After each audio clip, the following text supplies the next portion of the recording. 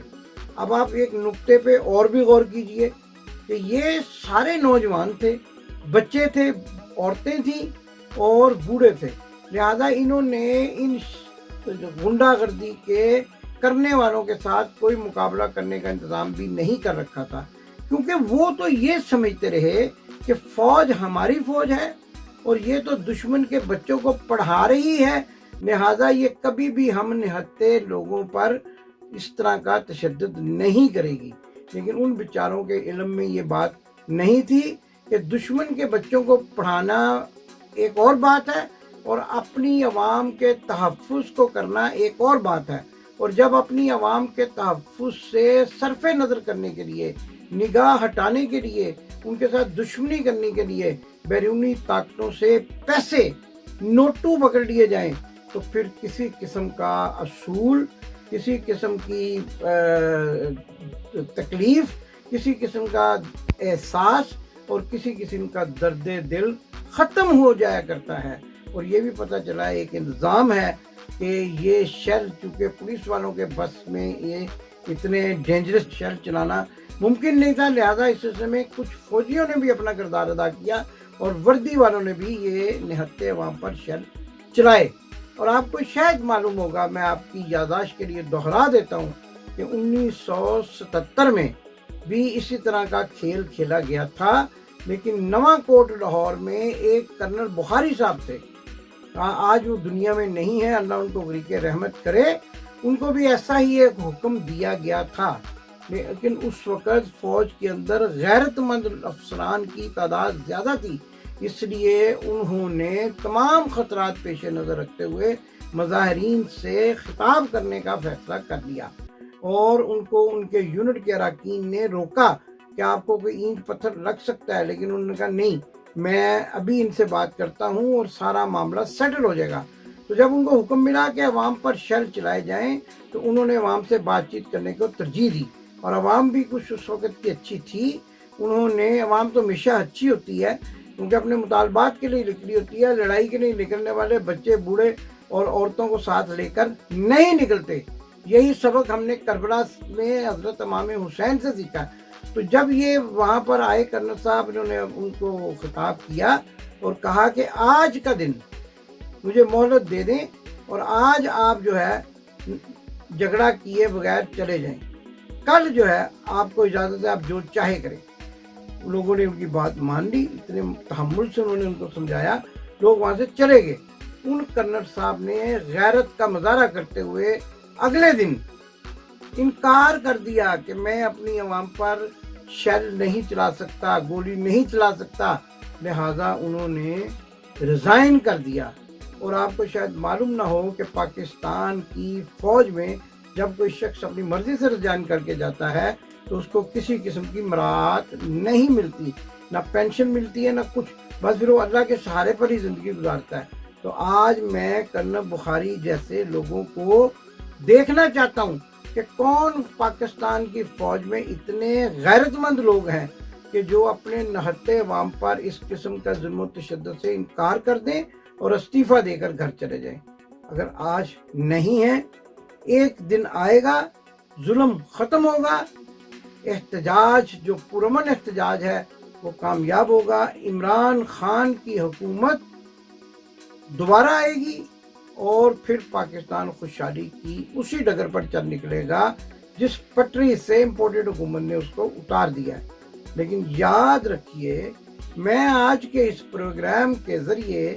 آپ کو ایک بات بتانا چاہتا ہوں اور وہ یہ ہے کہ جاگتے رہنا عمران خان کی حفاظت کرنی ہے. اللہ نے بھی کرنی ہے, آپ نے بھی کرنی ہے. جہاں جہاں موجود ہیں جو دوست ویٹ لفٹنگ کرتے ہیں, جو دوست جم کرتے ہیں, ان کو چاہیے 2-4 کی ٹولیوں میں متبادل شفٹیں بنا کر بنی گالہ کی حفاظت کریں. اگر آپ بنی گالہ کی حفاظت کریں گے, عمران خان کی جان کی حفاظت کریں گے, تو سمجھیے آپ پاکستان کی حفاظت کر رہے ہیں. اور اس کے ساتھ ساتھ میں وہی نعرہ لگا کر اور اس میں ایک اور نعرے کا اضافہ کر کے آپ سے رخصت چاہوں گا. وہ نعرہ کیا ہے؟ پاکستان زندہ باد, عمران خان پائندہ باد. آپ نے ابھی تک ہمارا چینل سبسکرائب نہیں کیا تو ابھی سبسکرائب کریں اور بیل آئیکن کو کلک کر کے ہماری لیٹسٹ ویڈیوز کے بارے میں